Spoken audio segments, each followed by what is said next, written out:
Mind you, this was the first full day of open borders between East and West Berlin, and this party has been going on non-stop, a day that found disbelief quickly giving way to happiness. Inside East Berlin's official buildings, there were pledges of reform that once would have been mind-boggling, but today the story was being told in the streets, loudly and clearly and joyfully. The sun came up this morning on a Germany where everyone could travel at will, and travel they did. Tens of thousands of East Berliners swarmed into the West. They got their first taste of a Western trademark, the traffic jam.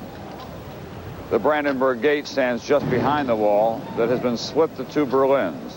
All of a sudden, it didn't seem so far away. Families kept apart for decades could suddenly come together. There were long lines at crossing points that had been idle and silent only days before, and cheering now. Hey, whoa!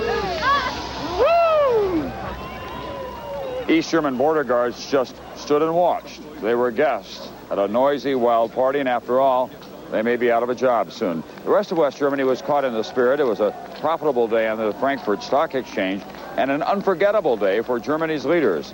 Most of them have spent their public lives in a divided country. They were there to suffer as the Berlin Wall went up. They were there to rejoice as it began to come down. After running through a no man's land for 28 years, the wall had become a tourist attraction. The party goes on tonight, and then there was the sound of freedom bells.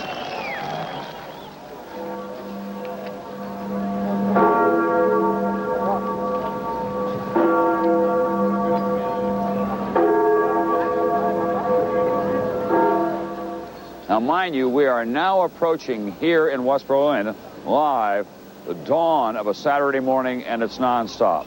History is being made in East Germany, but not just in East Germany. Reform came today to Bulgaria, the home of one of Eastern Europe's most repressive governments. After 35 years in power, Bulgarian leader Tudor Zhivkov has resigned as both president and Communist Party leader. Zhivkov has resisted the Soviet Union's recent reforms, but he's been replaced now by the former foreign minister, a more moderate politician in Bulgaria. In Moscow, more encouragement. A Soviet spokesman praising East Germany's moves to open itself up entirely, all consistent with Mikhail Gorbachev's vision of a new, united Europe. NBC's Bob Abernathy tonight in Moscow. It's Saturday morning here, a chance for Soviet officials to take stock of this week's fast-moving upheaval in East Germany. So far, Soviet officials have praised the reforms in East Germany and the opening of the wall. It's a wise decision, in my view. Wise decision.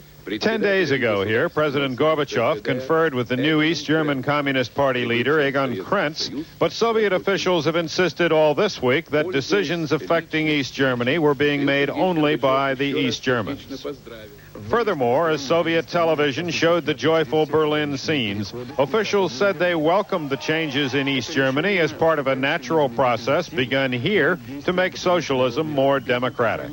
We understood for a rather long period, you see, that sooner or later what's happening in our country will happen in East Germany as well. The Soviets do not want German reunification, but they do welcome more contacts between the two Germanys, seeing them as a step toward a Europe of much more cooperation between East and West, one in which NATO and the Warsaw Pact could disappear, and in which the stumbling economies of the East could somehow be tied in to the prosperity of the West. Tom? Bob, is there a possibility that Gorbachev may think that what's going on in East Germany, where it seems to be freewheeling out of control, that it's gone too far here? The Soviet spokesman said today, Tom, he warned about the possibility of destabilizing things going on, but it's not clear what the Soviets could do about it if they decided it had gone too far. This is a very deep movement. It's not just something at the top. It goes all through the society. In the present climate, it would be a disaster for international relations and for the reform process here if the Soviet Union were to try to intervene. All right, thanks very much, Bob Abernathy, tonight in Moscow. President Bush was speaking at a testimonial dinner in Dallas, Texas tonight.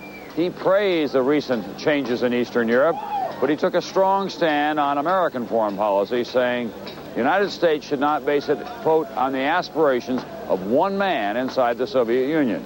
However, many experts on communism say the Communist Party cannot survive this upheaval.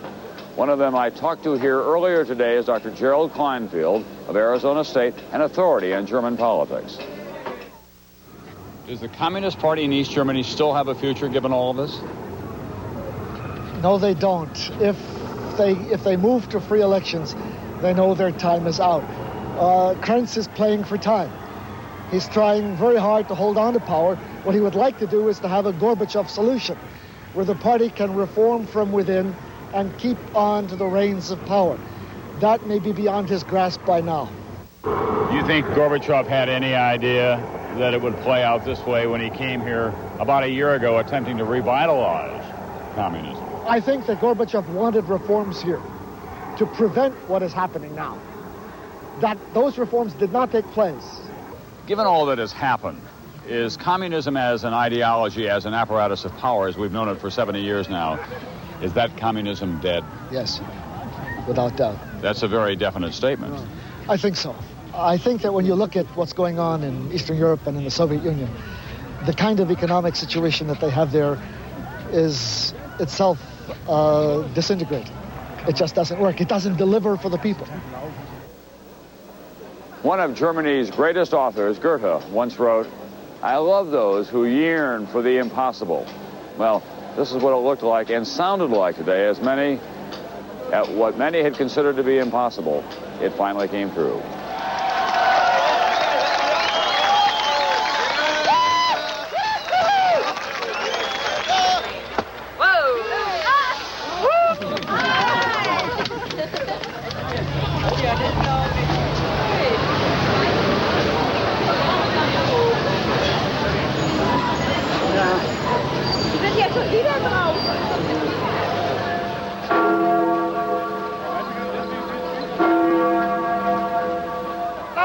I like to see the wall from the other side.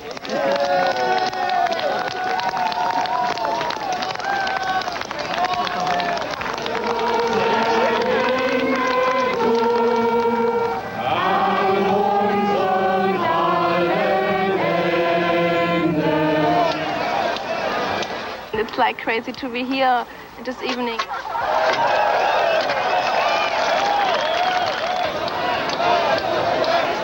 I can go everywhere I want. I think it's a human right, and I'm very happy.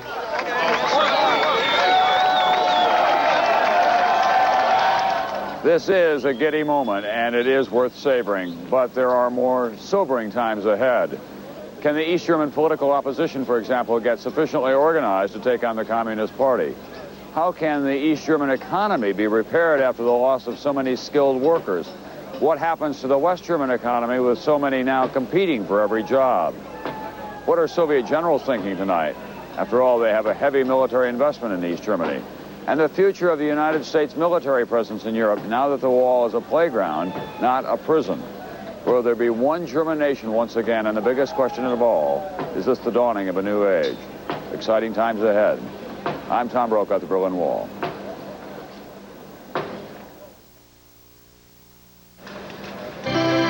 Freedom Night has been a production of NBC News.